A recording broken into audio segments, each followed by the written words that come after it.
Call the meeting to order of the Iron Resource Rehabilitation Board for December 10th, 2018. We have the quorum is present, and Representative Lewis moves the approval of the August 23rd minutes. All those in favor signify by saying aye. Aye. Motion adopted. Commissioner? Yes. I don't have a lot. You'll find update or a report on the Recharge the Range project in front of you, the board members that are here. The Deputy Commissioner Finnegan has been working on this since it started, and so rather than take time to have like a report, I think you can look through it. If you have any questions, get a hold of Mary or myself. But these committees still remain active. We're, I think, very pleased. You can see from the report, very pleased on what we've gotten out of these. And these committees should have a life of their own. We didn't deem that this is something that we needed to continue to support. And the ones that have merit will go and keep going. So if there's any questions, talk to Mary or me. We also have a new biannual report that went to the library. Lorene has a few up here rather than waste a lot of paper just handing them out to everybody. You'll get them, I believe, at the legislature, but so it's our biannual report if you want to pick one up on the way out. And we also have a resource guide, agency resource guide. You want to hold that up too? These get distributed to the various communities, and they talk about what programs we have and everything, so those are available.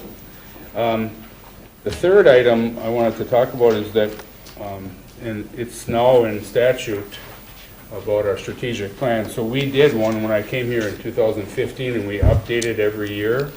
So this would be the final, I guess, update or report on the four-year strategic plan during my time here, and we're just finalizing that, so you should get a copy. We'll send it to you electronically, and we will again distribute that. It'll probably come maybe by the end of next week when we do our board updates. We'll probably send it all with the board update to you. The only other thing I have is the commercial redevelopment grant to the city of Virginia. The budget has been already approved, but I wanted, because it was a larger project, if you recall, we did our commercial development grant for the front of the Thunderbird Mall when they demoed part of the Kmart property and put in Aldi's and the new stuff on that. Well, with the demise of Herberger's, we have another project coming on the other end of the mall. So we're considering to do some of the, again, the commercial demo like we did on the front end. So this is about a $2.8 million project. We're doing a $350,000 commercial redevelopment grant. This budget's approved and everything, so I felt because it was sizable, I wanted the board to know about it. There's quite a few permanent jobs related to the new tenant coming into the mall, so. Any questions on that? Do we know who the tenant is? Chris, where's Chris? I'm here, Jody. Jody, is there anything you can say at this point? There's nothing I can release at this time, but Okay, you don't have what signed lease yet. Okay. as soon as we're able to release the information, we will. We usually are at the control of the tenant Yeah. as to when they want us to. We understand. No pressure. I think the question is, you do have a sizable tenant. That's why we're doing this. You have a sizable tenant that's you're in negotiations with on the lease. Yes, we do. We have it's approximately 50,000 square foot tenant, and we're anticipating we should have an executed lease this week or next week. Okay, great. How big is 66,000 plus. Okay, any questions of the commissioner? Okay, if not, let's move to item number 4 on the agenda then. Taconite Economic Development Fund, Linda.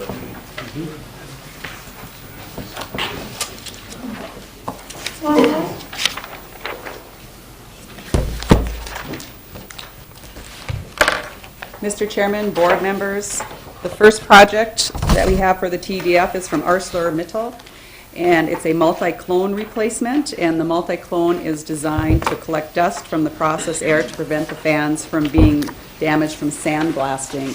And from ArcelorMittal, we have Steve Meckes and Rob Peterson, if they'd come up to the table to talk about their project, if there's any questions. Okay, just for all of you, when you come up, just for the record, just say your name and who you represent, and why you're presenting, and that way we have it on the tape. Go ahead. Okay, Steve Meckes, Manager Operating Technology, ArcelorMittal Minorca Mine. And Rob Peterson, Operations Manager, ArcelorMittal Minorca. Harold Anderson, President, United Steelworkers. And as Linda said, the project is to replace a original multi-cone dust collector in our indurating machine. The one we had was a lot of air leaks, a lot of plugging, a lot of issues there. So this project replaces it with a new process variant 24-inch diameter multi-cone. And the benefits of the project are reduced air leaks, reduction in fan horsepower, and a reduction in dust damage to our fans. So just a quick update on the cost and what we're putting in and what you guys are putting in. A little more. Yeah, the full project cost is roughly $2 million. So the PDF match is $690,864, and the company component is $1,328,775. And you guys have all agreed, right? Yes. Okay. Any questions from anybody on the board? Okay. Senator Bach, want to move this 19008? Done, Mr. Chairman. Okay. Second by Representative Vanstad. All those in favor, signify by saying aye. Aye. Opposed, motion adopted. Thank you very much. Thank you. Okay. Linda? Mr. Chair, the next project that we have, and board members, is Hibbing Taconite Mining Company. This is for a mill gear and pinion replacement. The replacement was necessary for normal operation of the mill with an anticipated life of 20 years. And here from Hibbing Taconite is Ed Latendrous, General Manager.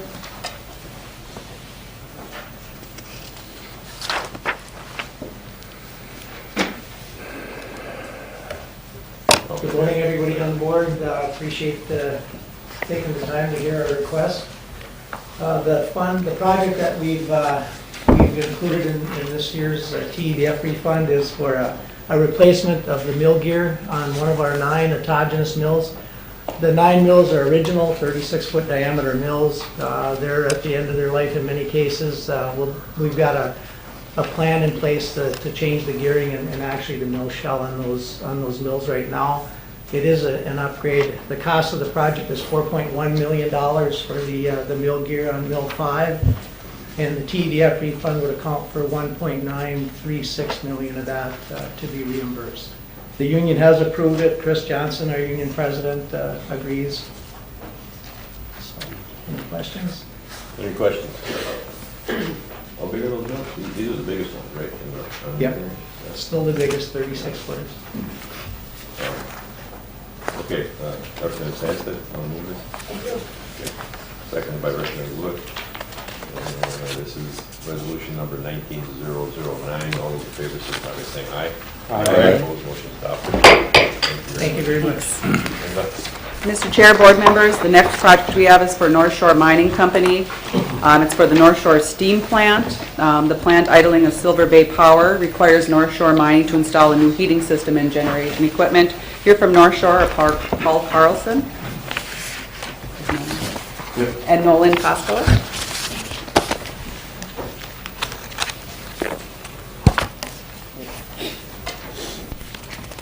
Welcome again. Go ahead. Paul Carlson, the General Manager of North Shore Mining. The project that we have is basically it's just shy of $10 million project for a new steam plant that we're putting in. As part of a long-term power agreement that we signed a few years ago with Minnesota Power, we also provided steam to the plant, to the process, and the heating of the buildings. So we needed this to basically keep everything running at North Shore, and it just shows Cliff's significant commitment not only to this project but our larger construction projects to the future of North Shore. So it's basically so we can keep running as planned, keep our production up with the process team, and it's a good project for our future. Let's see, you matched exactly what the Yes. what the town contributed. Okay. Or no? No. You got way more than that. Well, yeah, like I said, this total project is just shy of $10 million. Okay, all right. Nolan, you need to say anything? I don't. Okay, and the union's on board. There is Well, you don't one. have a union. We gotta fix that. Anyway.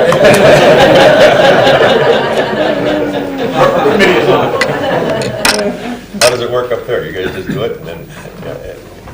No, we have a lot of interaction with our workforce all the way around, and they're very supportive of this project and our DR grade pellet project that we're also in the middle of right now. So. Good answer. All right. Senator Bach. Mr. Chairman, on the DRI grade pellet that's going to be shipped to Toledo, how many tons are going to Toledo, or will go to Toledo ultimately? Ultimately, about 2.4 million tons of our product, depending on their production level, but that's the current plan. And then existing pellets, will that displace some existing pellets, or Yes. is it, so your regular pellets number will come down? Yes, but our total production will stay similar. But it gives us a new customer when the blast furnaces are idled, or you run into some downfalls. The electric arc furnaces which will take this product out of Toledo, are going to be able to kind of weather some of the downturns of the industry and give us an expanded customer base for the future.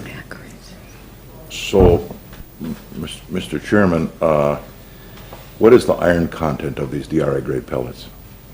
It's Taconite's what, 65, something like that? yeah, this is closer to the 69%. So it's less silica in the pellet in general. Okay.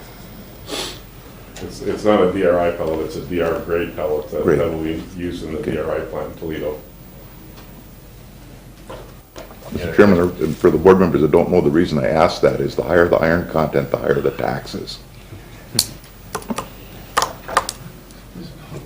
Speaking of which, we gotta find out why we got less money this year. At the agency. We're just, Mr. Chairman, we're just coming out of the trough that we've been in from the shutdowns in 2015. I thought we were out of that already. No, we're just, 3 years. with 3-year averaging, we're just coming out now.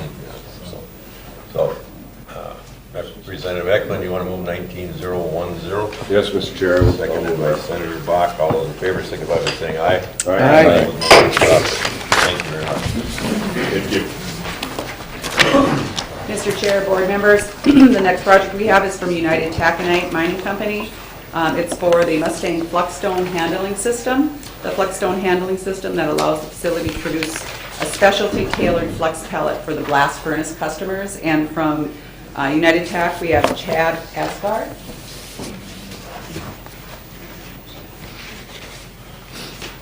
Thank you. Welcome, Chad. Good morning, everybody.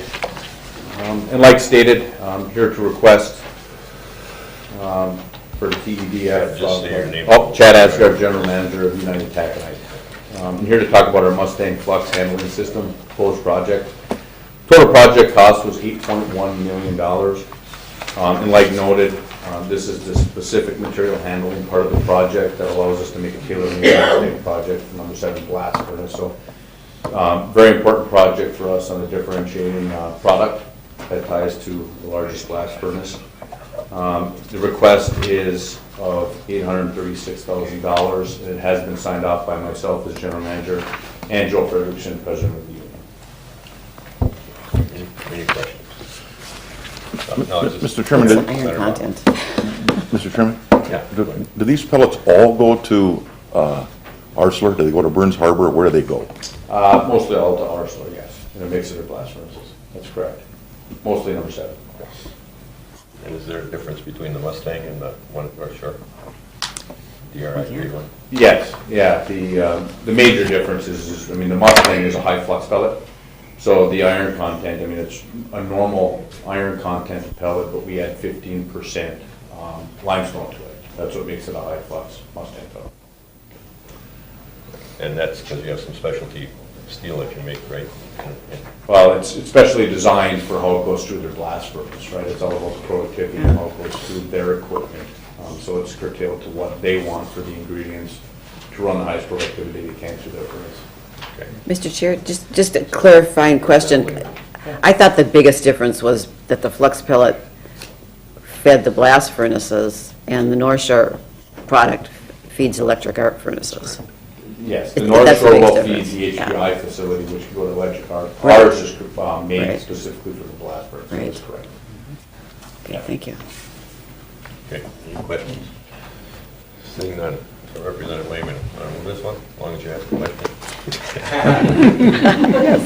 He's a big spender. Let the record show. Get that on the record, right? Seconded by...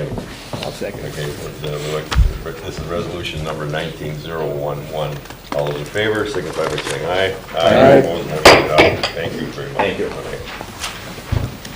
Mr. Chair, board members, the next project we have is from KeyTac, and they have two projects. Project number one is for a tailing basin reclamation and dust control, and the second is a primary screening upgrade, and we have Larry Sutherland, general manager, and Rob Wilman. Welcome. Good morning. Larry Sutherland, General Manager, U.S. Steel's Mining Solutions. That's MINTAC, ETAC, and we own 14.7% of the HIPTAC facility. The KeyTac, project number one.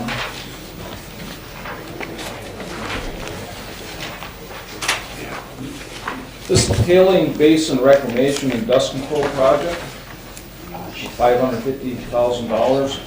The KeyTac tailing basin is 2,500 acres with a perimeter of 44,000 feet.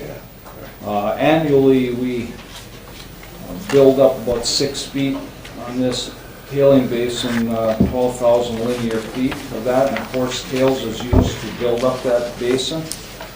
The tailings basin beaches in the 12,000 linear feet of the deposition in various widths from the dike, water from 600 to 2,000 feet.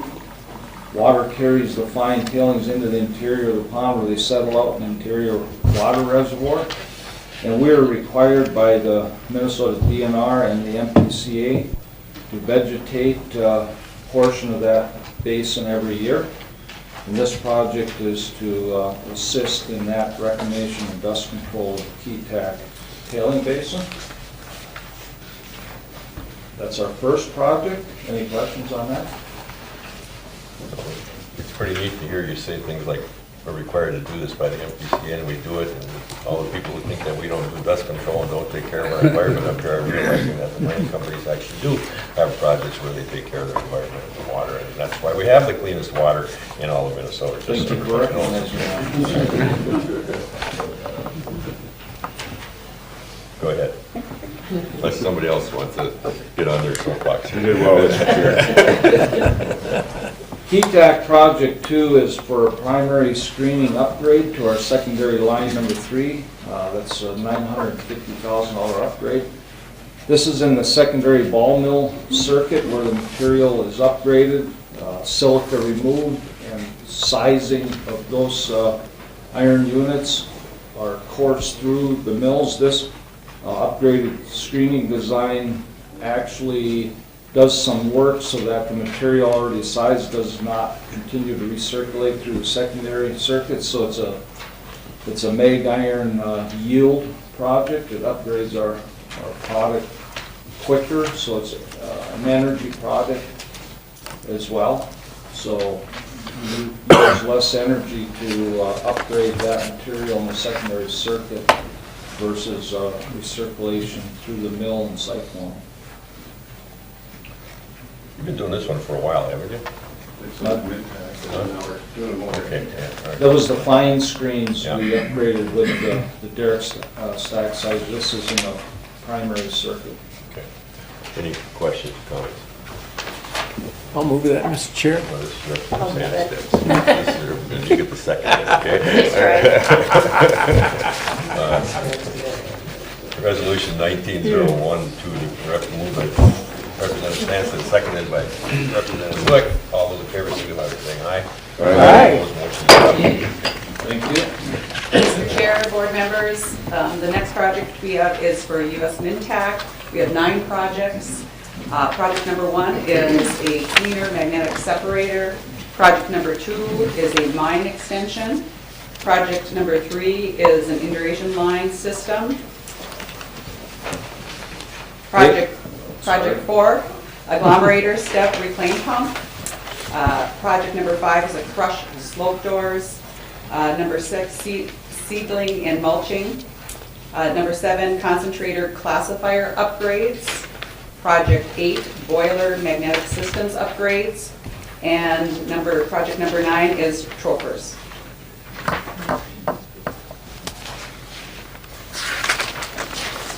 Okay, I'll quickly go through these projects. Project 1, step 1 and 2, cleaner magnetic separators. This is in our concentrating facility at Mintac. This is on step 1 and 2 where we have 20 of these units. We've tested these out to the success of the yield and concentrate capture, similar to a screening project that just captures the MEG-FE and silica separation more readily so that the material does not continue to recirculate. So it's a pretty robust yield project. This is $2.6 million for these cleaners on our step 1 and 2. Any questions before going to project 2? Go ahead. The Mintac mine extension, $950,000. This is as we continue to enlarge our mining footprint going to the east in the Mintac mine. It's for electrical infrastructure upgrades, dewatering systems to enable the first phase of mining in the permitted area to the south and to the east, actually. The project allows for exploratory drilling and analysis in new areas for mine planning efforts as well. Questions on that? Nope, go ahead. Project 3, Mintac Indurating Line 4. This is an optimizing control system. It's more efficient on the control, gives the operators more latitude of adjusting fuel, reducing operating variability, and improving pellet quality. Somewhat of an energy project savings as well. Project 4, agglomerator step 1 reclaim pump, $470,000. Annually, numerous tons of iron concentrate flows to an exterior holding basin north of the step 1 and 2 agglomerator building. Mintac contracts out dredging of this basin each year to recover this iron concentrate back into the building for pellet processing. This new pump and reclaim system will short circuit that, not allowing that material to go out to that basin. Therefore, the need for having to reclaim it back. So it's a yield capture project as well, and it's worth about 91,000 tons per year of concentrate for that facility. Project 5, crusher slope doors, $1.25 million. The Mintac facility has 4 primary crushing circuits. 1, 2, and 4 were previously upgraded. Number 3 never was, with the need to put more of the primary crushed material through our concentrator. We need to upgrade that crusher with the slope doors, which makes the process flow more efficient through that crusher, so it'll be the same as the 1, 2, and 4 crusher. Project 6, seeding and mulching, $552,500. This is similar to the Keetac Basin, where we're required by the DNR and NPCA. to vegetate a portion of that tailings basin every year, which we stay compliant with. This is for 850 acres of fertilizing mulch material on that tailing basin since January of 18. It's continued. Project 7, concentrator classifier upgrade, $238,000. This is an upgrade to the large diameter classifiers, which allows it to handle more of the coarse material going through our concentrator primary and secondary circuits, so they do not overload, shutting the production line down, so it's somewhat of a yield project as well. Project 8, boiler management system upgrade, $240,000. The boilers currently have outdated control systems, and this is to upgrade to a PCCIV controller and includes the VFD train to optimize the oxygen targets, increasing reliability and efficiency of our boilers, so it's an energy project as well. Project 9 for troughing rollers, $303,000. This is on our large primary conveyors, the 01, 02, and 03 conveyors that bring the crushed material from the primary to the secondary circuits. We're moving from a 20-degree troffer to 35-degree, but we'll be able to carry more material without spilling, so it's a safety project as well in those tunnels so that the material doesn't spill off the conveyors, requiring more cleanup and there's safety issues in those large slanted tunnels of cleaning that material out of there, so this will mitigate some of those safety concerns. Okay, that's our 9 projects. I used to be really good at math, Linda, but what's the total that they put together? Oh, just for US Steel? Yeah. The total For project cost is 6.3. They're eligible for 3.1 for the rebate. Okay, see For right match. that just adds up to 6.3, that's all it adds up to? Yeah. Okay. Thought maybe I was missing something here. Okay, well, very good. Any questions from the board? Representative. Thank you, Mr. Chair. On project 6, the seeding and mulching, is that a blend the seeding part of it is a blend that the DNR or somebody puts together? They approve what we're going to seed and mulch with. Yeah. It's very good combination that allows for pretty robust growth on the material that we're seeding. Thank you, Mr. Chair. And the reason I asked that is I'm wondering if you guys or any of the other companies are doing any pollinator studies or have any pollinator studies going on the tailings basins. And the reason I ask that is because one individual I know that's looking at that feels that there could maybe be a better variety that the DNR would require, so the pollinators would have something blooming all summer rather than just maybe the first rounds. I'm not aware of any studies, but I'd be interested in looking at that. Okay. Thank you, Mr. Chair. I'll move it. Well, this is Jason. I'll second Moved by Representative Metza. I think, Senator, you have a second. Sure, I'll second it. All right, good. All those in favor of 19013, signify by saying aye. Aye. Opposed, motion is adopted. Thank you. Thank you. Thank you. Mr. Chairman, before we move on, before Ms. Johnson leaves, Go ahead. Ms. Johnson, I've been here long enough to have observed, I think, what the intent of the TEDF is, and it always was about the Iron Range should put some money into these plants so that it helps the general managers go up to Pittsburgh or Cleveland or wherever and leverage investment on the corporate boardroom.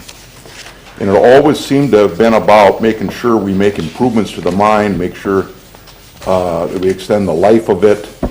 It seems like we're getting a little afield. when we start talking about helping on the tailings basins with seeding and mulching, and we're creating projects just to meet the match so they can get the maximum number of dollars. I think going forward, let's, I think, provide a little bit more scrutiny that the projects that come forward really do extend the life of the mine, and I can go look at the statutory language, I guess, but I just think we're getting a little far afield from, I think, what all of us, and I think all of the general managers want, is to make sure we make plant upgrades that extend the life of their mining operation. So just a word of caution, I think, going forward, that we kind of meet the legislative intent of what the TEDF is really for. And I'll go back and check on the language, but, and Ms. Johnson, what did we just put back into the mining companies today of taconite tax dollars? Total was, here, let me tell you in a second.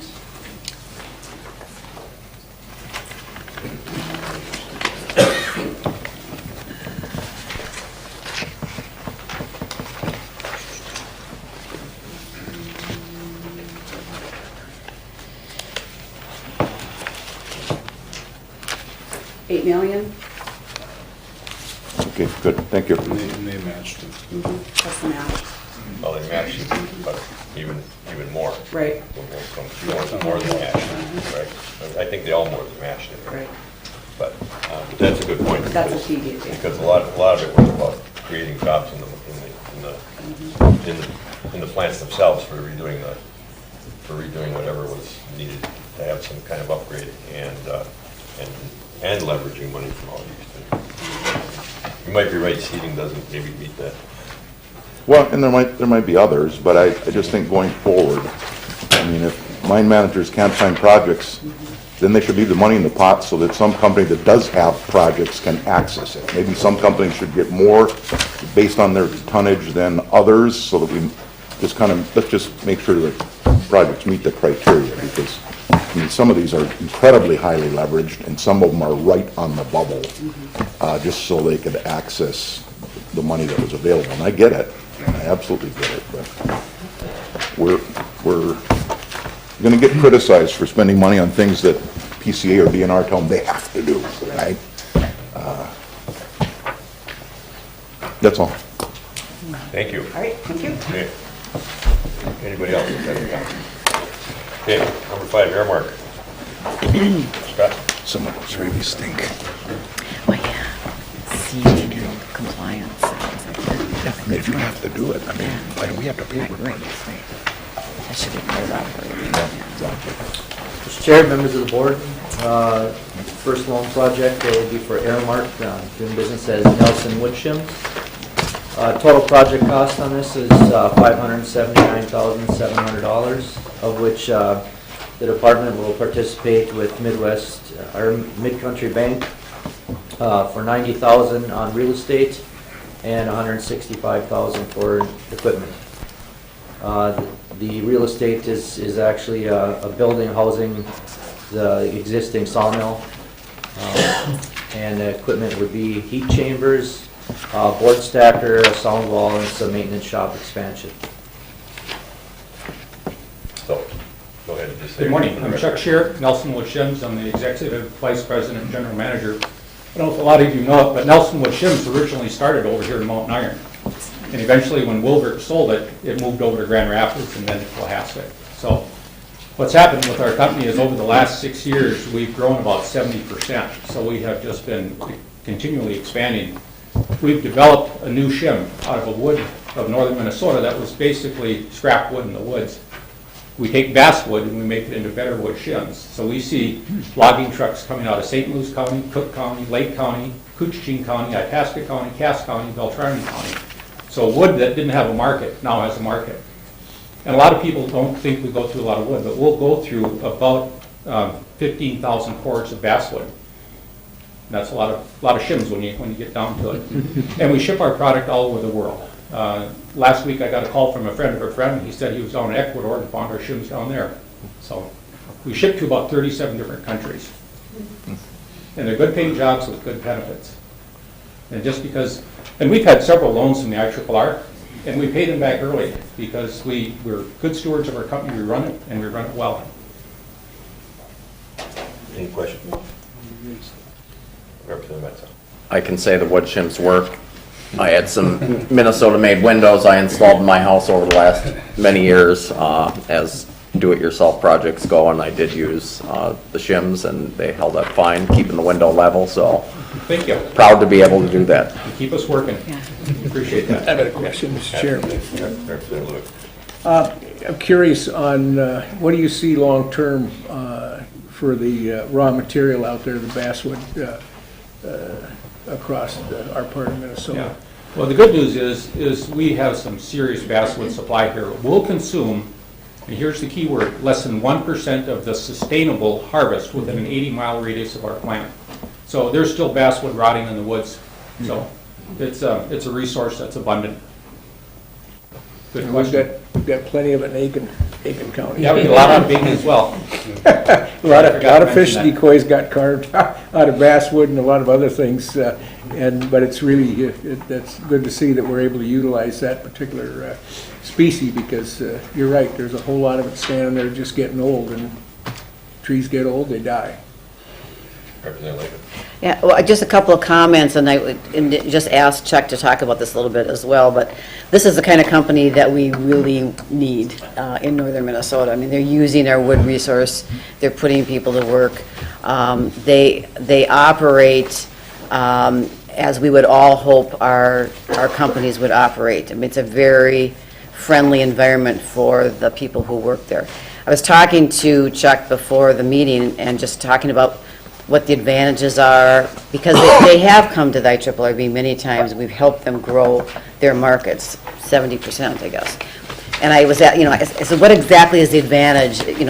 And it's keeping the debt service low. It's at 1% loan is a good deal. And Chuck, could you just talk about, how you are able to give bonuses and things as a result of that? So we bonus several different ways. There's an incentive bonus for production, so they get that every 2 weeks on their paycheck. And then there's a waste incentive bonus for making sure they're not throwing too much away. But then as the company hits our profitability goals for the year, the owner loves to give away bonuses to the employees. So this year we'll give out over a couple $100,000 bonuses to the employees. I just think that's remarkable for northern Minnesota, a small-town company that people don't know too much about, so thank you. Senator Bach. Well, Mr. Chairman, I'm just curious, for lack of a better word, let me call them composite, the ones that aren't basswood, that are alternative species or what, do they handle differently? Do they break differently? What are they different? I mean, what do carpenters think? Yeah, the composites have settled in at about 15% of the market share. They've been around for about 20 years. We also manufacture composite shims as well. It's good for an area where you've got moisture, or if you're going to be shimming under the toilet, a place such as that. So anywhere there's moisture, it's a good place to put composites. Or if you're in the south where you've got termites, you really want to use the composites there. Do they break differently?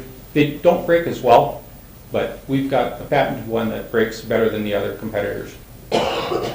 And is there any other species that's soft enough as an alternative to basswood for the regular shims, or? Well, we also make pine shims as well, and that's made out of southern yellow pine. We bring in a couple thousand truckloads of that per year as well, and that's made from 2-foot shorts.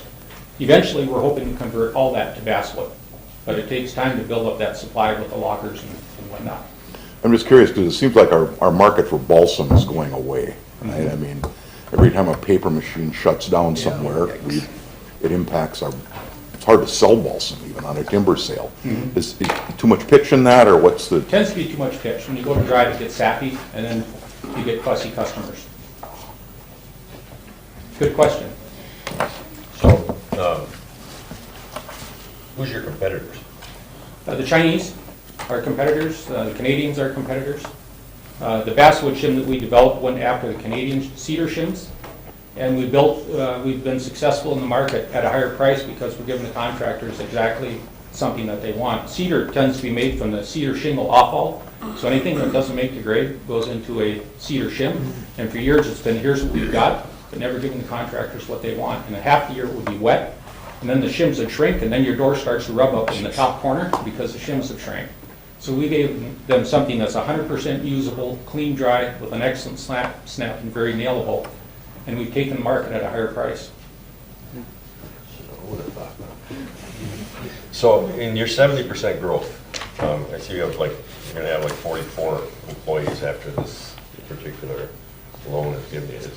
Does that 70% represent the employees that you have also, or is it just the growth of the company in monetary? Well, when I first started there 12 years ago, we had 12 employees, or excuse me, 22 years ago, we had 12 employees. So it's grown a little bit every year. And do you have any trouble finding workers?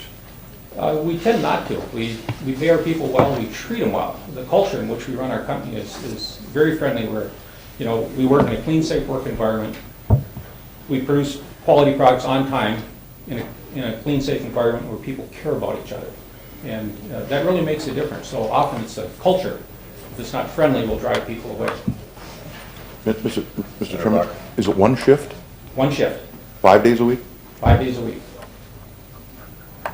Okay, any other comments or questions?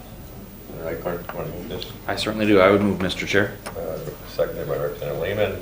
Resolution number 19014, do I get the right one? Liberty is a good project. Yeah, it's been around a long time. Okay. All in favor, signify by saying aye. Aye. Opposed, motion carried. Thank you very much. Thank you for your investment in our company, not only our company, but I really appreciate you investing in the mines here. I grew up on the Iron Range, big metropolitan area called Embarrass, Minnesota, one of 13 kids. My dad was a miner, and I'm glad to see the mines doing well again, so thank you. What number were you? I was number 10. Did you get beat up by your brothers or anything? Or? Okay. Only if I told them I was the best looking one. Remember that movie, Bo Derek? She was a perfect 10.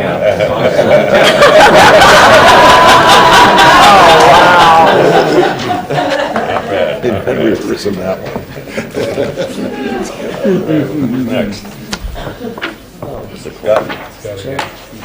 Next. The next project is the Toby LLC. Total project cost is $150,000, of which IRRRB will participate with Woodland Bank on $75,000. It's for 3 pieces of equipment. For Zacoby, basically the equipment will improve efficiencies and cut their lead time down by 2/3. I do have Wade and Zach Carnes here. Where are they? Come on up, Wade.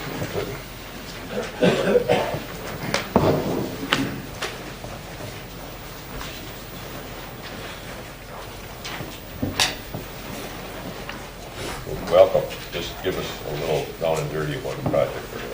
Well, the project is going to help us build our tooling to be more competitive with current markets. Right now, we're losing business because we can't get our tools to market quick enough, and our cost is higher because we're farming out work. The machines we want to purchase will allow us to build our tools completely in-house, and we can repair our tools without ever letting customers know. Tell the crowd here what you do actually. We do metal stamping, real thin parts. Some of the pieces we do, you can fit 50,000 pieces in the palm of your hand. General material thickness that we work with is about the thickness of a human hair. A lot of the parts go into electronics, medical devices, that sort of stuff. Pretty much everything we make goes, well, I guess that's not everything, but probably 75 to 80% of what we make goes outside the area, and then it gets distributed worldwide from there. So how did you get involved in that? I worked for a company that did metal stamping for 13, 14 years in Park Rapids, Minnesota, and we were originally from Grand Rapids, Moby area, and my wife and I wanted to get back to the area before our kids started school. This young man here turned 4.5 years old. We moved back and we started Zacoby. So he's the brains of the operation? He is now, yeah. Any questions, comments? Well, Mr. Chairman, I'm just curious, I think when I got on the board, one of the very first votes I remember taking was to build that incubator building over in Two Harbors. It was about $500,000. It was a long time ago. What percentage of the building are you going to occupy? This is Bovee. No, this is Bovee. Oh, I'm sorry. You're on the wrong I'm on the project. next one. Yep. Okay, sorry. I'll have a question. Wait a minute. If I can. Oh, okay. Okay, so you're in Bovee, but you're living in Grand Rapids. Yeah. Representative Lehman. Yeah. Yeah, well, welcome. I mean, this is really exciting that you guys are able to do this, and then you find you're finding local customers as well. So I'm just interested with KMDA. So what piece of their product do you do? Can you just kind of explain how that relationship works? Actually, we have another business too, Casting Color. That's where we do the lead casting and painting.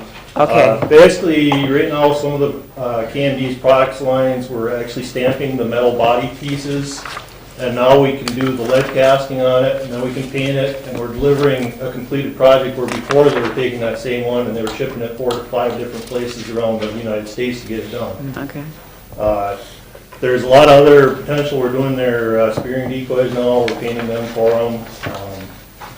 Basically, anything that we feel we can do in there, they're going to give us a chance to do. It's a great working relationship. I mean, for delivery, we just throw it in the back of the truck and you're there, straight across the road from each other. So it's been a good relationship working together with them so far. Okay, great. Any other questions, comments? Who wants to move it? I'll move it. Representative Lehman moves resolution 19-015, seconded by Representative Hampton. No further comments or questions. All those in favor signify by saying aye. Aye. Opposed, motion adopted. Thank you very much. Thank you. Thank you, guys. Matt, next.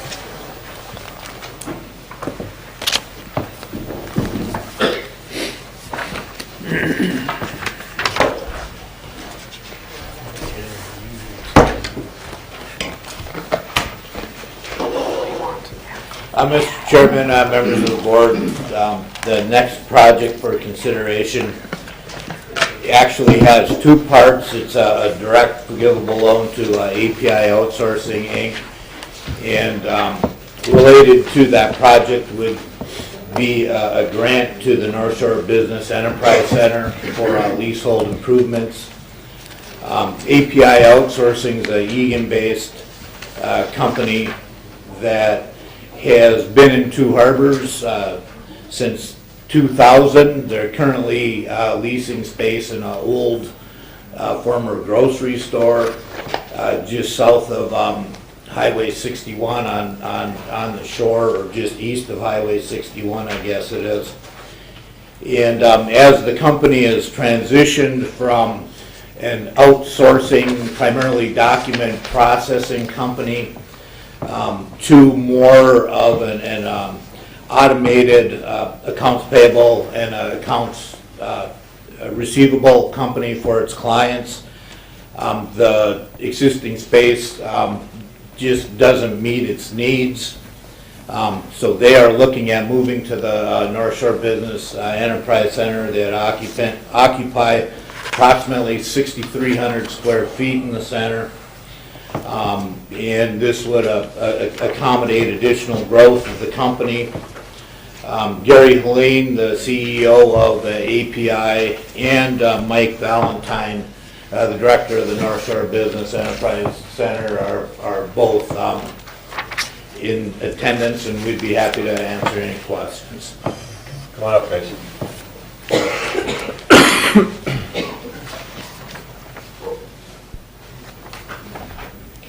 Just say your name for the record and give us a little bit of it. My name is Gary Helene. I'm CEO and president of API Outsourcing. Mike Valentine, manager of the North Shore Business Enterprise Center. Go ahead, Gary. Tell us a little bit about the project. And Sure. about the company. API has been in business since 1999, so this is our 20th year. We have customers all over the United States, and we also deliver billing for Delta Airlines to 89 countries around the world. Moving very quickly from a paper-based processing kind of company where we were bringing in invoices and sending out invoices via the mail. And when we started in 2 harbors in year 2000, we were doing 100% paper. Today it has gone from 100% paper to about roughly 20% paper. So in the meantime, we have slowly since about 2005, because we could see this coming, evolved into what we call robotic process automation company that does the automation of AP processes and accounts receivable processes. So computers are doing a lot of the work, but the problem is these robots that we create, and the way we do that is we literally have people doing these tasks. We note every single thing they do, and if it's repetitive and can be done over and over the same way, we then say we extract the robot out of the human and make a software bot. And then to even further make it interesting, we take the software and put it into what we call a container. So we have a container for capture, a container for workflow, a container for, we have like 13 containers right now. So a customer comes to us and says, I need to have my accounts payable processing done. We go, okay, fine, you need this bot in this container, you need this bot in this container. We put that all together in a matter of 6 to 8 weeks, we have them in production. That's compared to the marketplace that we're competing with, where you will spend somewhere between $200,000 for licensing, you will spend $500,000 to $1 million for consulting, and then you'll have to hire a bot manager. So it completely eliminates the middle market from participating in this marketplace.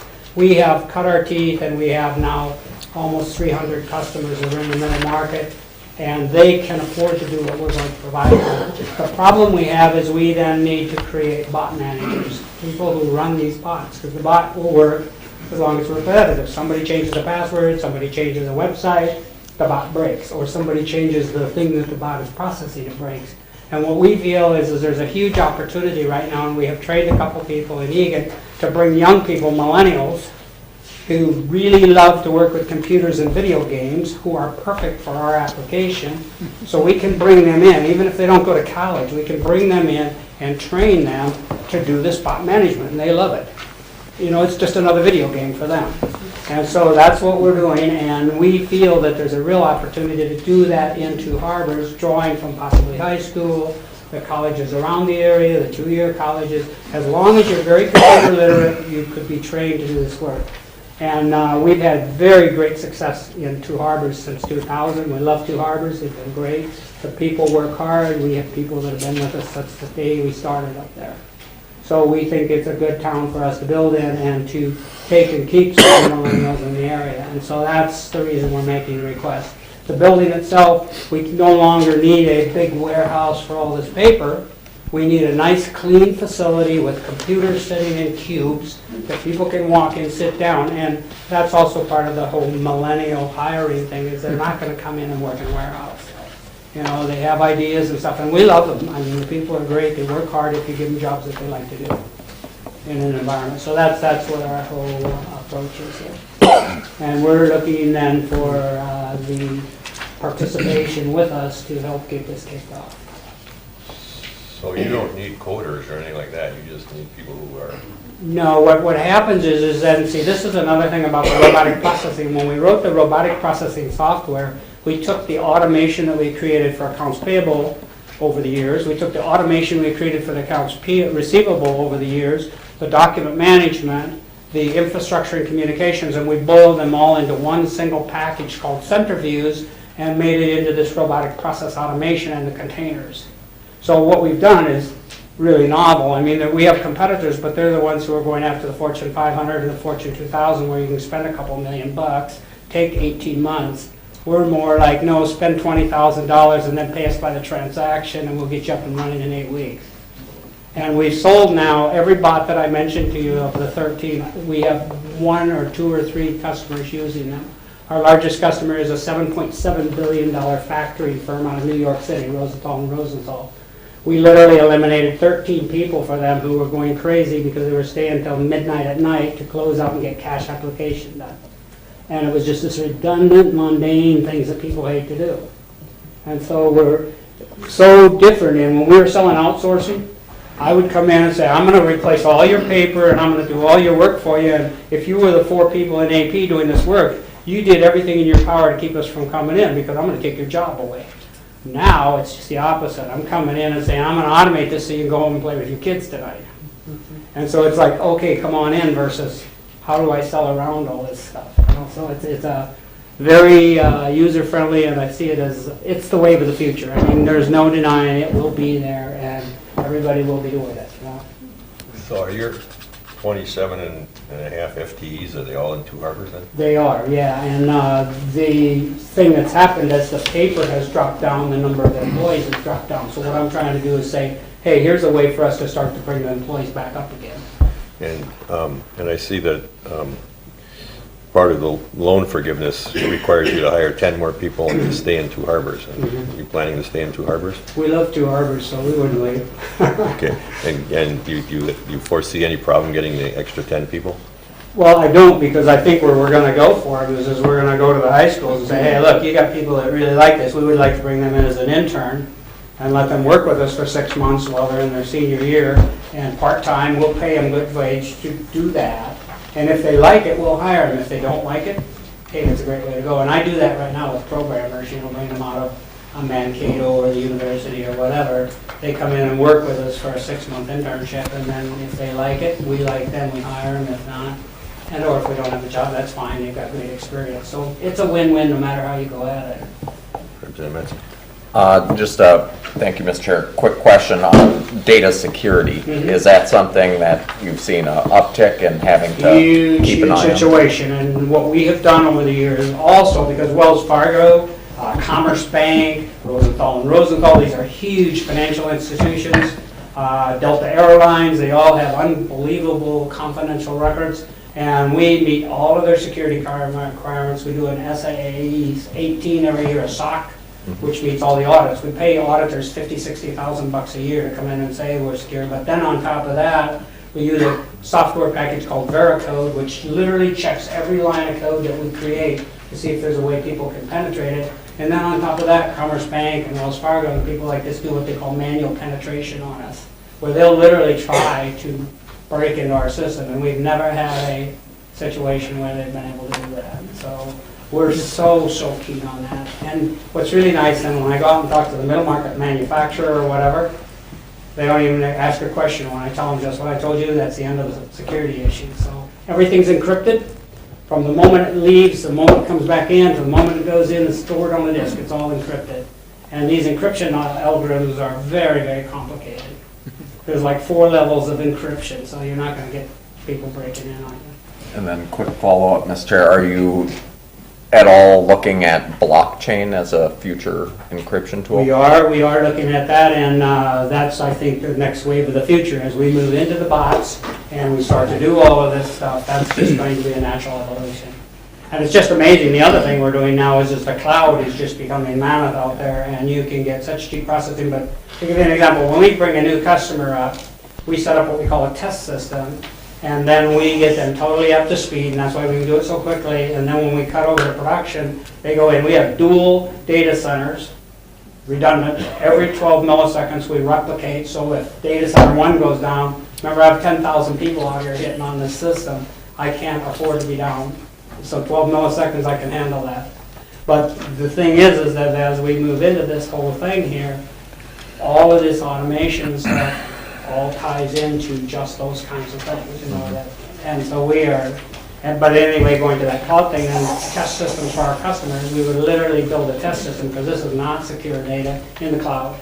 And instead of shutting them down and then having to rebuild them when the customer wants to add a new thing or something, we just turn it back on, turn it off, and we only pay for when we use it. So again, totally supporting what we're doing to allow us to build a big infrastructure so we can grow without a lot of money that way.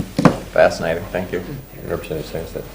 Thank you. By what time do you plan to bring these 10 additional FTEs on? Well, what we will do is it'll be dependent. Right now I've brought 2 on into the Twin Cities, and one of the things with the bot managers is one bot manager might manage 6 bot applications, and those 6 bot applications may be doing what 10 people are doing. So one bot manager could be managing the equivalent of 20 people with one bot, okay, and they can manage a few bots.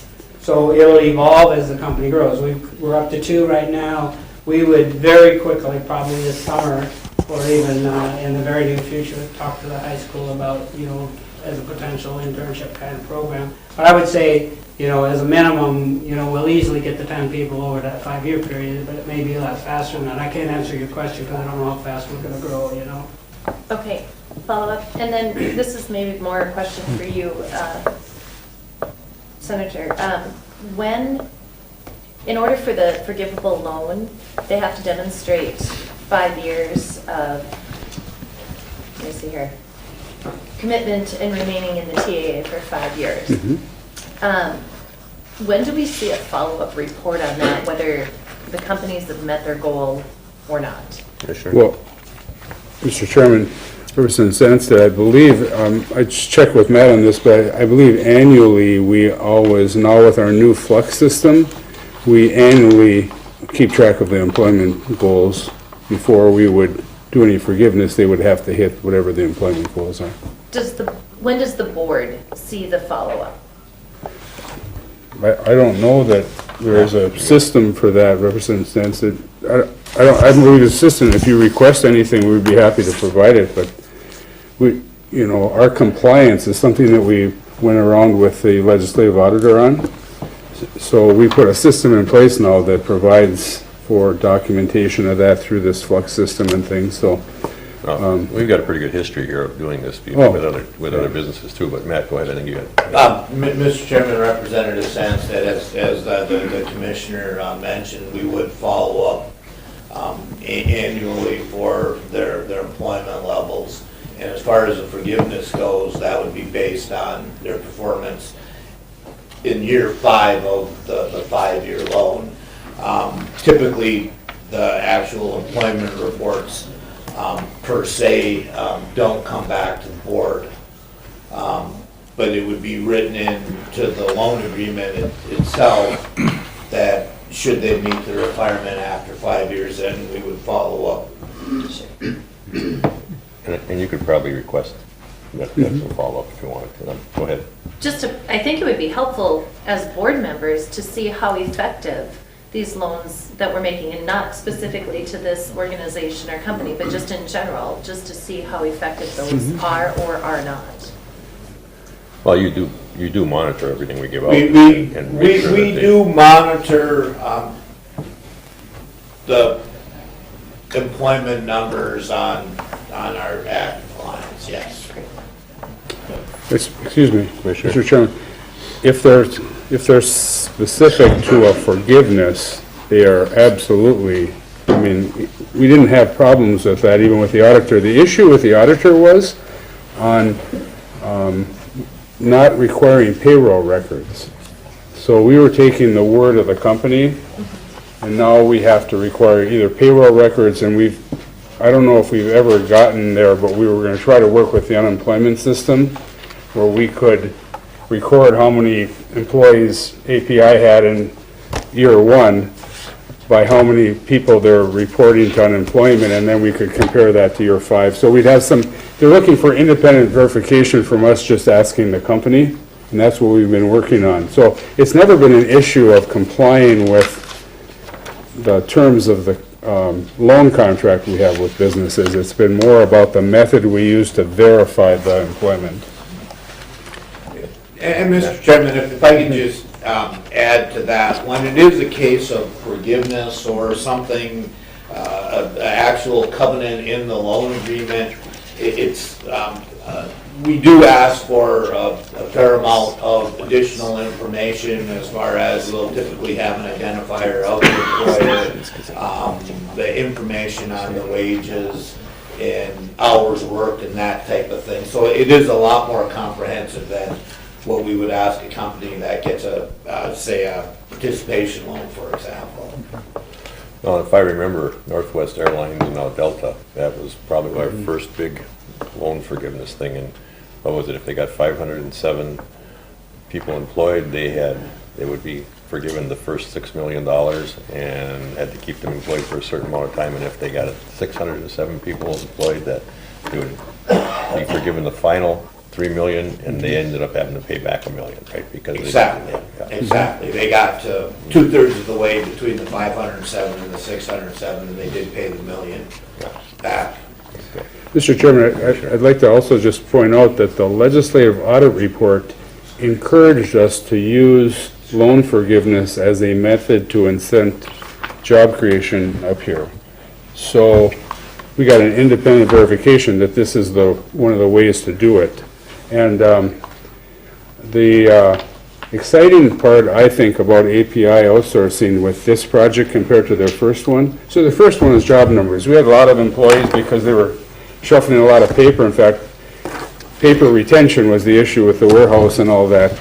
Well, now where people aren't producing documents, they're producing images online. So the electronic management of these documents and everything, if we can train people to manage the robotic nature of this, we're having employees with a much higher education level, a much higher pay scale. I mean, scanning documents on the scanner isn't a really high technical job. We're going to have much more technical employment here. I don't know, so- I have problems with it. So we're pretty excited about, and API has always performed, you know, so we're here for almost 20 years together, and they've always done what they say they're going to do, so we're pretty high on this project. Any other questions? Mr. Bakken? Mr. Chairman, Mr. Valentine came all the way here from Two Harbors, so we should make sure he gets on the record. Mr. Valentine, I'm just curious, for lack of a better word, the business incubator building, what percentage of it will API now have? And do we have other tenants in there? Roughly 25 to 30% of leasable space. And do we have other tenants in there? We have 7 tenants right now. And how much vacant space? We have 2,000 square feet, so it's about 17,000 square feet. Representative Lehman? As long as we're talking about forgivable loans and the board's involvement and how we decide, you know, whether they're eligible or not. Just a question, because things have changed over time, and maybe it's hard for you to even answer this, Matt, but maybe for the public's information, we've approved, this is like the 3rd business loan on today's agenda. The first 2 were not forgivable loans, but this one is. So maybe just for public information, how do we decide, is it a measure of the kind of job? Is it a measure of the number of jobs? Is it a measure of wages? How do we decide when a loan is forgivable and when it's not? Commissioner? Mr. Chairman, I can probably weigh in on this. Well, they're headquartered in Egan. Some of it is the incentive to do the project in our area. Some people are anchored here already, and they're looking to expand. I look at Nelson Woodsham. We've made many loans to them, and they've bought equipment and performed and paid them back. API can do this in Egan. The incentive is to do it in Two Harbors, so we provided the incentive to do that. And with encouragement by the legislative auditor. So it's sort of the but-for test. Yeah, kind of. Yeah, I don't like to call it that because, yeah.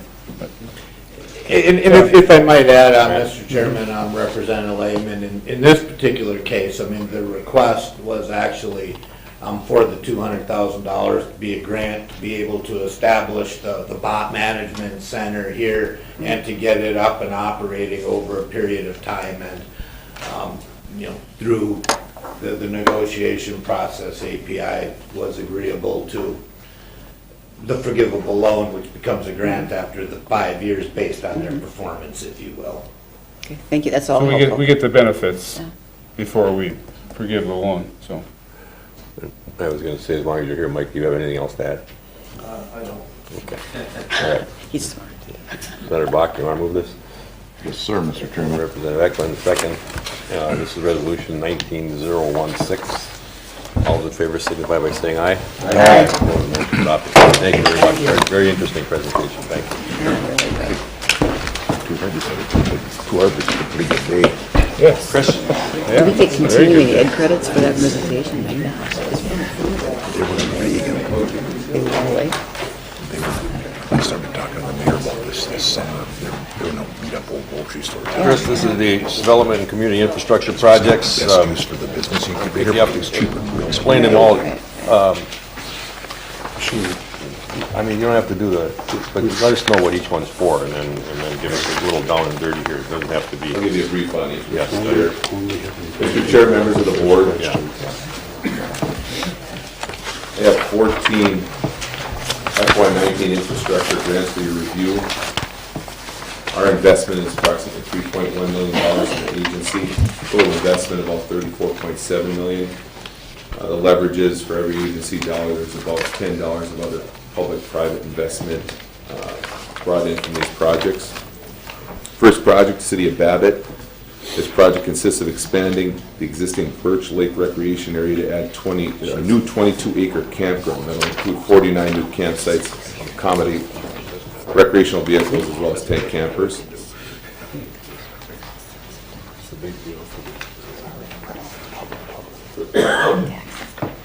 City utilities, water, sewer, electrical will be extended to the campground and the existing recreation area. The project will be completed in 2 phases. Phase 1 includes campground construction and infrastructure within the campground, and Phase 2 includes municipal infrastructure extensions to the campground from the city. The project is expected to create 18 construction jobs.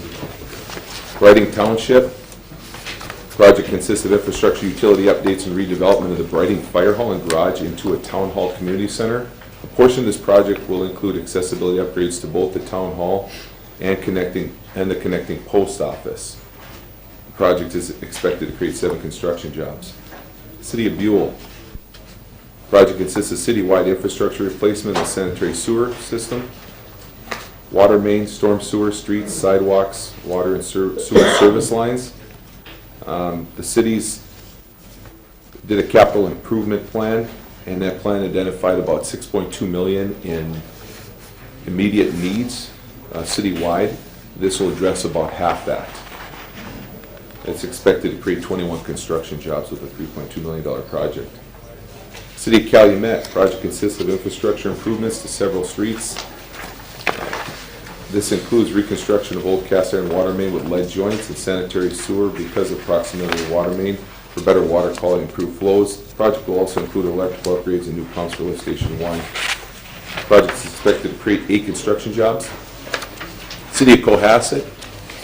The project is in response to child care shortage in Itasca County, as well as a growing need to help aging adults live well at home.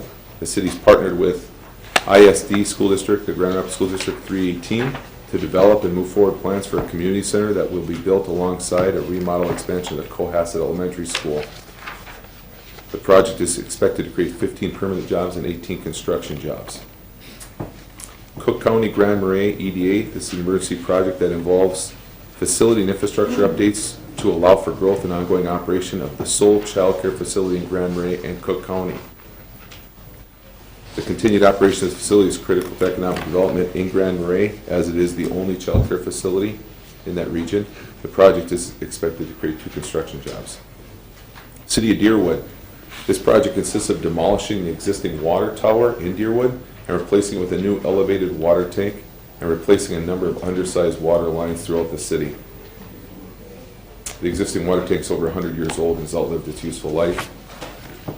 The project is expected to create 14 construction jobs. City of Ely. Project consists of infrastructure replacement on West Camp Street and Patterson Street. Improvements include water main, sanitary sewer, storm sewer, and sewer restoration. The project is expected to create 10 construction jobs.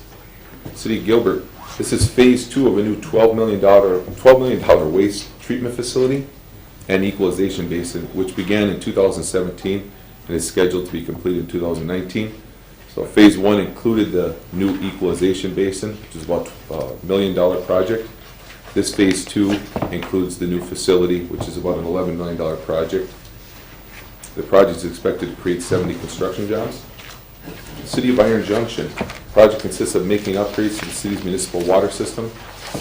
Water system improvements include water main replacement and looping, well house pressure tank replacement, gate valve replacement, hydrants, and street restoration where necessary. The project is expected to create 2 construction jobs.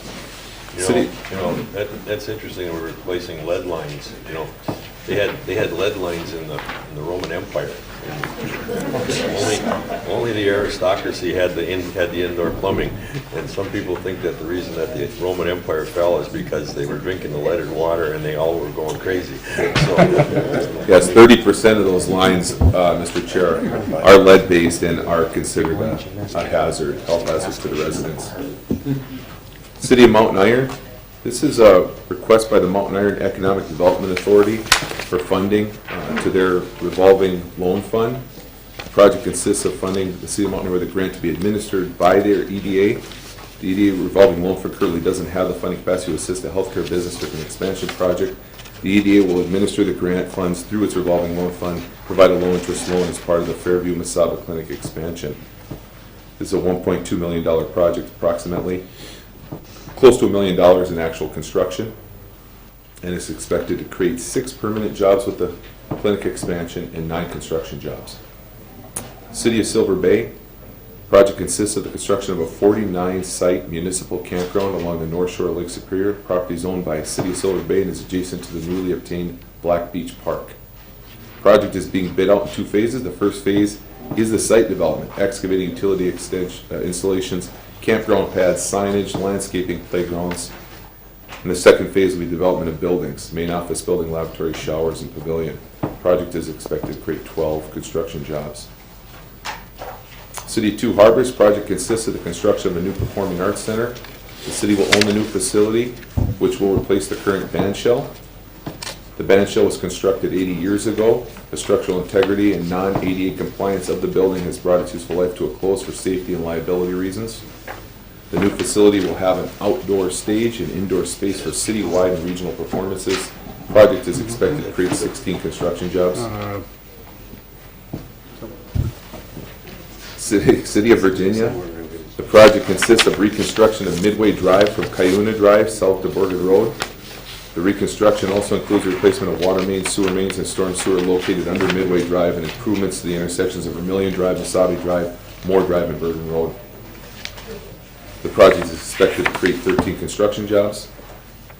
And then for your review, I have 2 grant amendment requests. The first is from Cook County Grand Marais EDA. They're requesting an additional funds out of the fiscal year 19 budget in the tune of $88,000.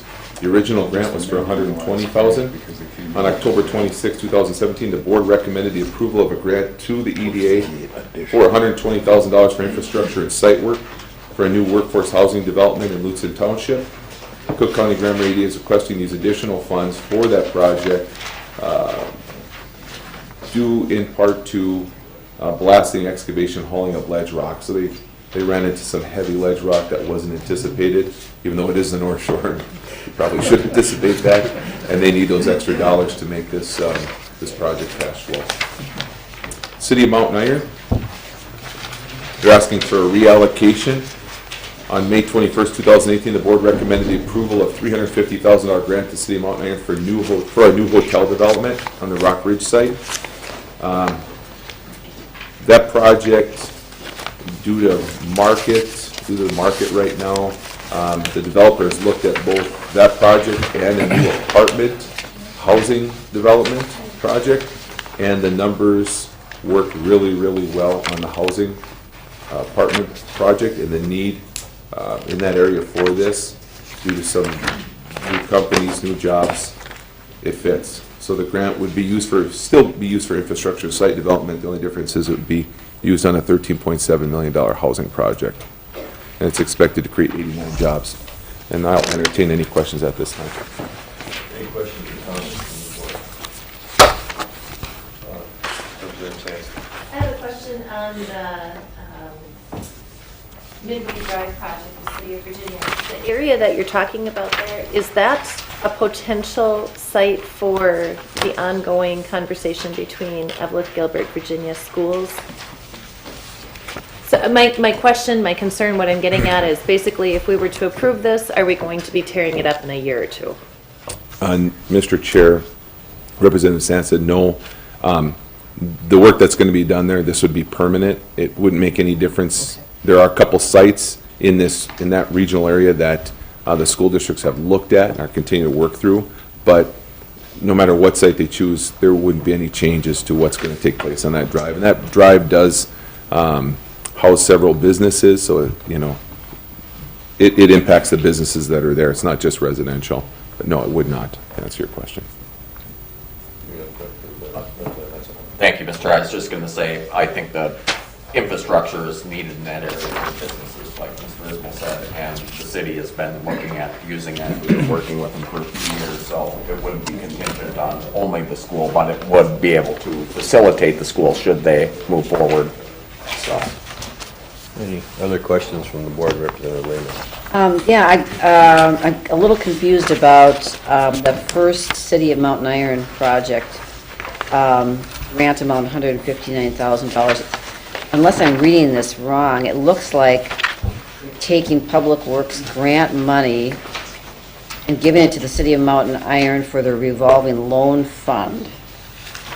And I mean, I don't think that we've ever done anything like that before. So my question is, if this project, this healthcare, this Fairview Mesaba Clinic project requires a loan, why aren't we making a direct loan to them rather than funneling a grant through the city EDA to replenish their revolving loan fund? Mr. Chair, Representative Lehman. So, two parts to that question. First, we have been, over the course of the last 24 months, we have looked at providing some of these grants to local EDAs. We've done this in Chisholm, we've done this in Ely. If you look at the United Way, the new facility, the United Way facility in Chisholm, Ely, the new State Theater, or the updated State Theater. So this would be similar to those projects where we have replenished or given grants to revolving loan funds. I believe that in this case, the EDA would build into this low-interest loan some forgivable options, depending on job creation. But they were an armor mechanism that has given out these low-interest loans in the past within their community. And so we utilize it as a tool as we have on other projects over the last 24 months. I think we just did this in Grand Rapids, actually, on their hospital project. We gave the money to their EDA, and they, in turn, gave a low-interest loan with some forgivable options to that. It's just entity a different way of using Public Works funds that we have. Right, and traditionally, we haven't used, unless, and I could be corrected, my longevity here is not what Matt Schulberg's is, but I don't know that we've given in the past where we do financing, loan financing to hospitals. And some of the hospitals that we deal with are district hospitals, government type of entities versus private. So I don't believe we've gotten into the financing of hospitals in one department. So this is, you know, almost call it gap funding. And we have asked that the funding be used for the infrastructure and site development on this project, not the actual, nothing construction material for this facility. Slab up. Any other comments? Yes? So, we're not going to have you all come up and testify, but can you just raise your hand if you're here receiving money from us?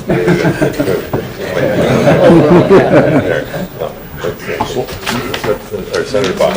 Mr. Chairman, Mr. Ismail, Mountain Iron's repurposing of their $350,000. Yes. Is this project ready to go? I mean, that's a pretty big apartment. I'm just curious, is it going to start construction? The last one didn't. What's the status? We are led to believe it is, based on meetings that we've had with the developer, that this spring, this project will move forward. We've been provided with plans, we've been provided with the bank that they're going to be working with, investment-wise, so we believe that it is. Mr. Chairman? Commissioner? We met with the developer, the hotel project economics, the room rates in the region compared to the construction costs have escalated. You can't make the numbers work, so he flipped it to he always was going to build both projects. He was going to do the hotel and then ultimately apartments. He flipped his priority for apartments, so we're going to do the infrastructure over there.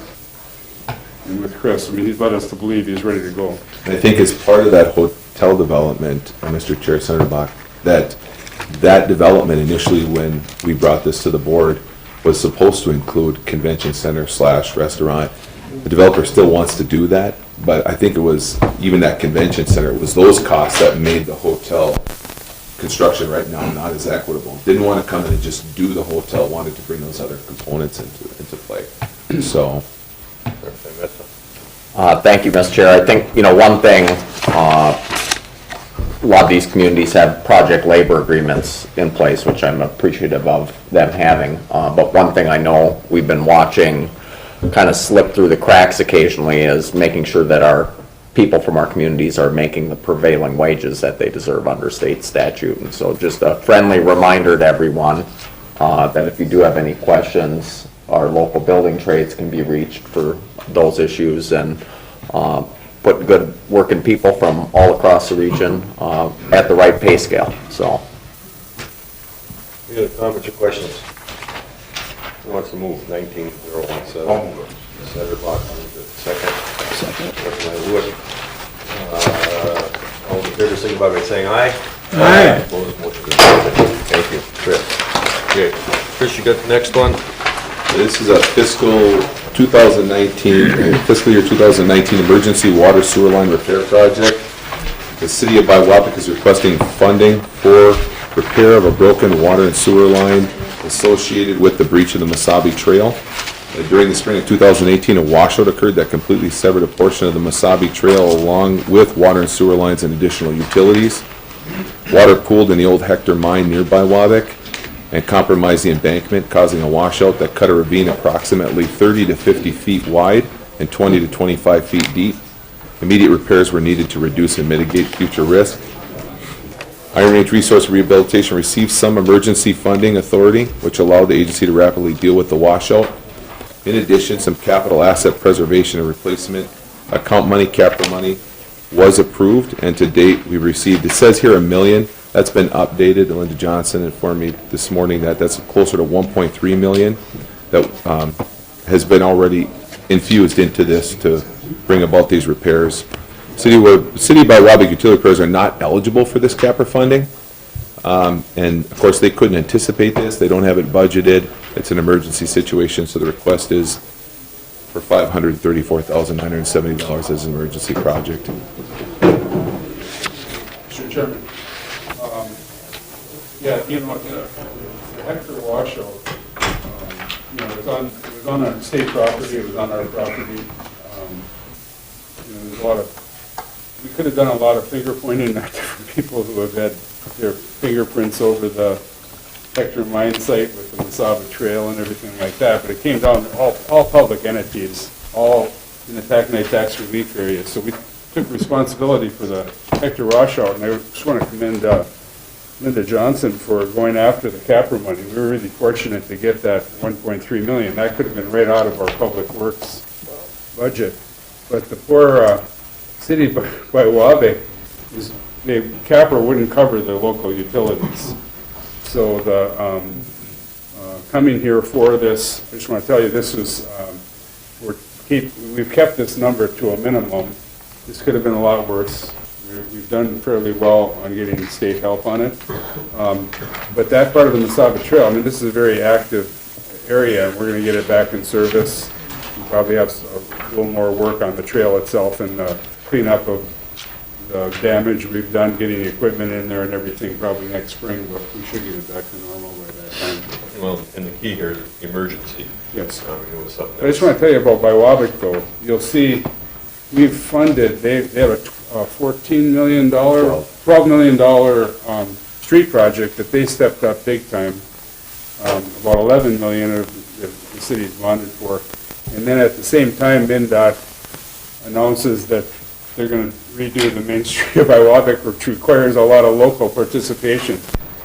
So poor Biwabik, who's the gateway to Giants Ridge and everything. So we're really excited about the Main Street project, but it's come at a time when the city can least afford it.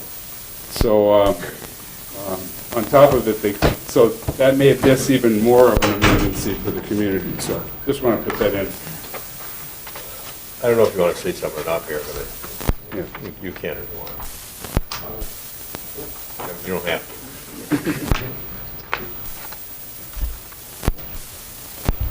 Mr. Chair, and board members, most of them can't answer any questions. As the commissioner said, we did find an emergency grant from the USDA that took a significant portion off of the, I think, $150,000 off the top. And then there is a joint water fund that Senator Thomasoni found for a joint water project that helped pay for the emergency connection between the Belovic and the Aurora water systems. And so we did try to minimize, to the extent that we could, the amount that we would ask of the agency.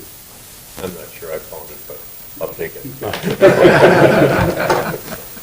Okay, all right, well, Representative Metza moves Resolution 19018, seconded by Representative Lewick. Any further questions or comments? Seeing none, all in favor signify by saying aye. Aye. Opposed, motion adopted. Thanks very much. Thank you. Last one. Trail thing. Bob and Jim. While they're coming up, I should also point out that Representative-elect Lisselgard is here, and he'll be taking this spot right here where Metza is sitting when the board convenes for the first time in 2019. I don't know if you want to just get up and say hi or whatever you want to do. I look forward to working with all of you. Okay, all right. Good to see you here. Okay, Jim, Bob, you have Mr. Chair, members of the board, as part of our fiscal year 19 annual budget approval, an additional $4 million was approved out of the DJJ Trust, as well as $3 million for a regional trails program. Well, the applications have exceeded the $3 million now for the trails program. So this resolution, we are basically just asking to reallocate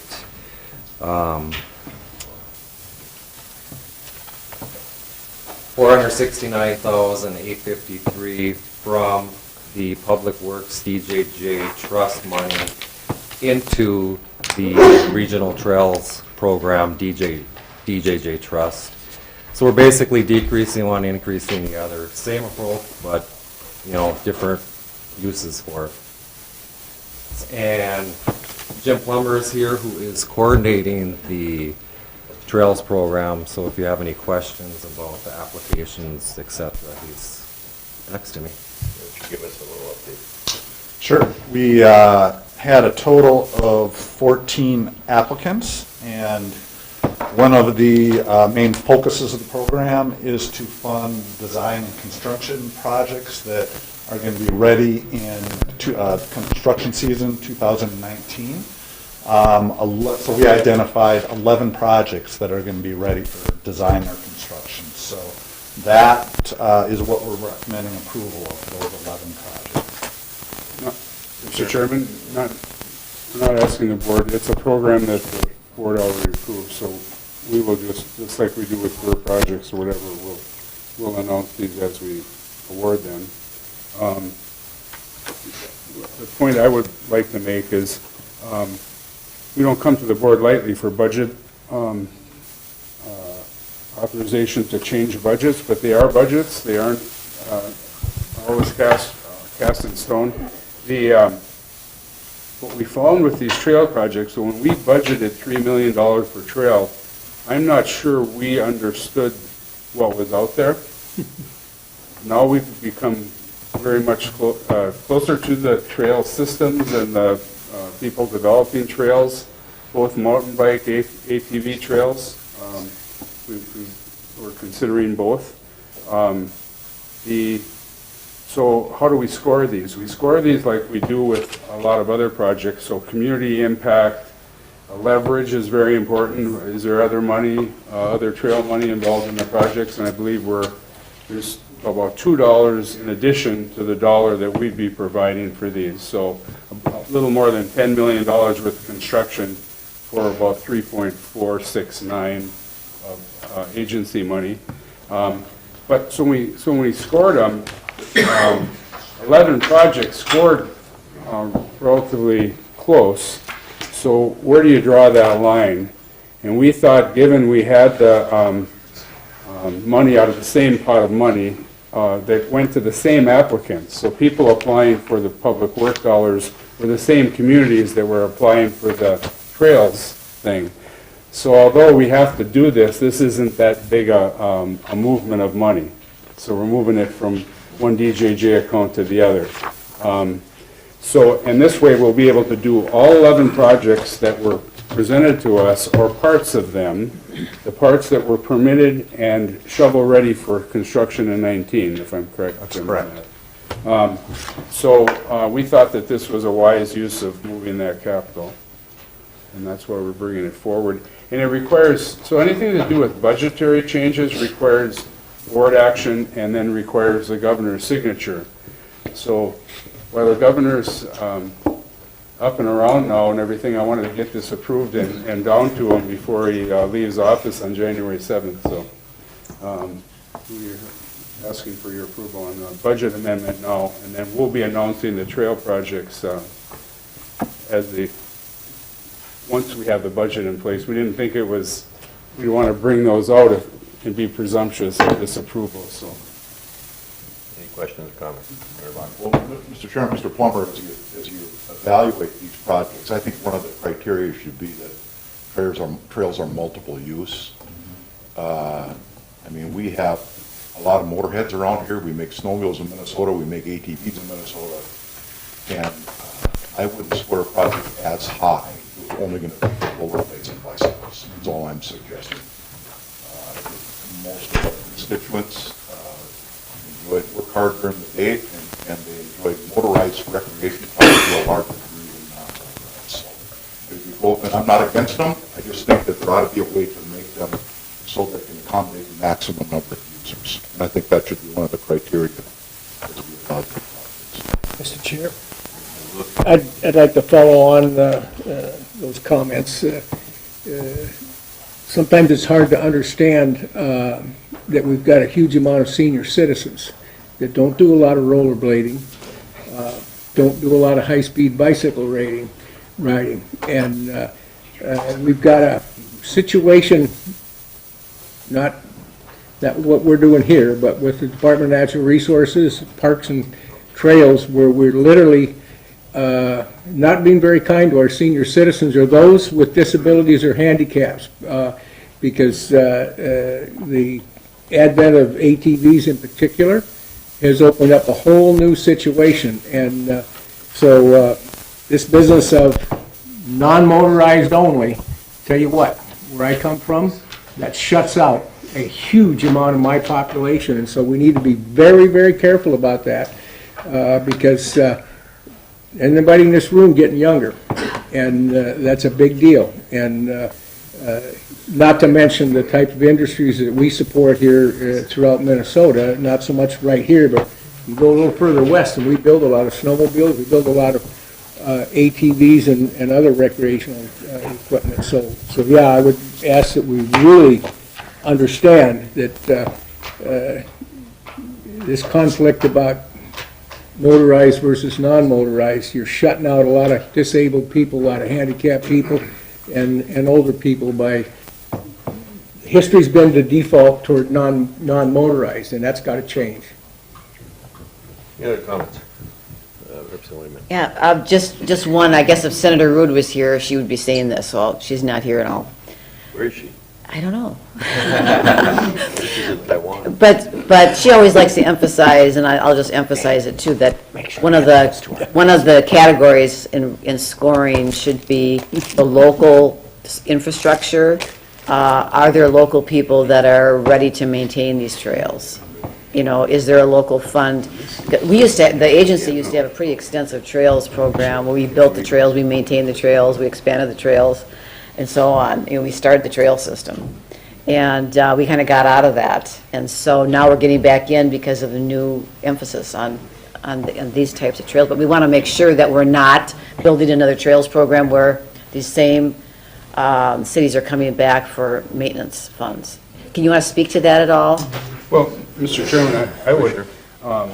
I've been overwhelmed by the amount of volunteers in the ATV business. Yep. We've gone to local club meetings. Steve Peterson, who's no longer retired now, but Steve and I were going to ATV local club meetings, and I was impressed by the number of volunteers and people out there putting their time and effort. And so what trails mean, what we've heard from the tourism industry people, through some of which through our Recharge the Range tourism people, is they need this infrastructure, year-round infrastructure with ATV trails. We have quite a few snowmobile trails, and they seem to be maintained. We don't have requests from maintenance haulers at all for snowmobiles, and I don't think we're going to have them for this. There's concern about mountain bike. We're going to have to stay close to that one. There's some concern about those maintenance, those clubs and that. Are they going to be ready? Representative Bluick's given me a lot of insight on what's gone on down in Cuyuna, and we're going to have to be all over that to make sure we don't get caught up in that whole thing. But and the other thing I would mention, as we're building out the mountain bike trails on one of the projects in Chisholm, you know, the builders see ATVs flying around illegally in the pit in Chisholm. So what we're doing is we're trying to accommodate that by building in some ATV routes around our legal ATV routes around our mountain bike trails, so everybody can live in harmony. And the ATVers that we've encountered are very happy with that. So I think that we can have multiple use with mountain biking and ATV where they come in contact with one another. So I'm real confident of that. And the trail projects, again, we didn't want to announce them prior to having the budget recast, but I would tell you that some of the projects that didn't make the cut this time doesn't mean that I would anticipate we would budget, and some of those are going to be, they're just not ready for prime time right now, but I assume our next budget cycle that they will be. There was only a handful of applications that I thought probably didn't have merit in the long term. But most of the projects are pretty well thought out. Most of them have gone to LCCMR or Minnesota Trails Program or bonding, or so, you know, our leverage on this is excellent. If we could, you know, again, I've never been big on people applying where there's a couple of people in a room with a pen just asking for money from IRRRB. When people want to invest their own dollars or other public dollars and get adequate investment, I think that's where we want to put our money. So I think the trails thing has been excellent as far as that leverage is concerned. So.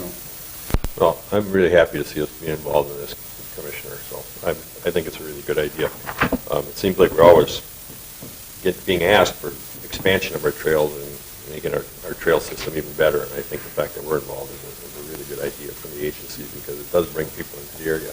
And Representative Bluick's got the best experience on it. What did you get, 15 new businesses down there since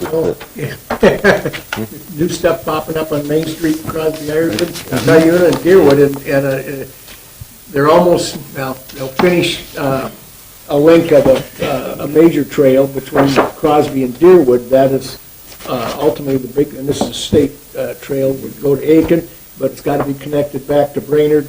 And that's where the business of motorized versus non-motorized it's become a continuing issue because we really have to recognize that we start using public dollars. We can't just be shutting out a huge group of people. And good intentions, but over time, those youngsters that could ride bikes are riding side-by-side ATVs because they don't ride anymore. Yep, big deal. Any other comments or questions from the board? Mr. Chairman, I would tell you my only experience with ATVs, I do not own one yet, but I think I might buy one because I was invited on a ATV outing one day, and I was just amazed. I ended up in a gravel pit by Cook, and there must have been 150 ATVs, and most of the people were my age. There you go. And I know there was a ton of economic impact that day because I participated in that. So I think this is a great business. Based on what Representative Lewis said, you should probably buy a side-by-side. I think so. With this, I would highly recommend it, or you're probably going to have a discussion with your bride. So Representative Lewick moves Resolution 19-019, seconded by Representative Metza. Any further comments or questions? Seeing none, all those in favor signify by saying aye. Aye. Opposed, motion is adopted. Anything else? No. Representative Metza. Well, this is my last meeting. Thank you, Mr. Chair, as a board member here. And it's been one of the greatest honors of not only my life, but my family's life, and getting to watch me grow in this position and get involved in politics in a different way. With a little gap, my grandfather kind of got a kick in the butt from my grandma back in the day, and got active in Virginia politics and carried on the tradition for our family here. And I couldn't be prouder of the work I've done with you all on the board, and know that the work we were able to accomplish here would have been 100% impossible without the great staff and people that work at this agency, and for our other agencies in Minnesota that we work with on all these projects that come before us. So thank you from my family, my wife Amanda and son Josiah, for the wonderful 6 years that you've given us here, and I'll look forward to being active and keep on Representative Lislegard's good side here, and we'll keep pushing for good projects for the District of 60. So.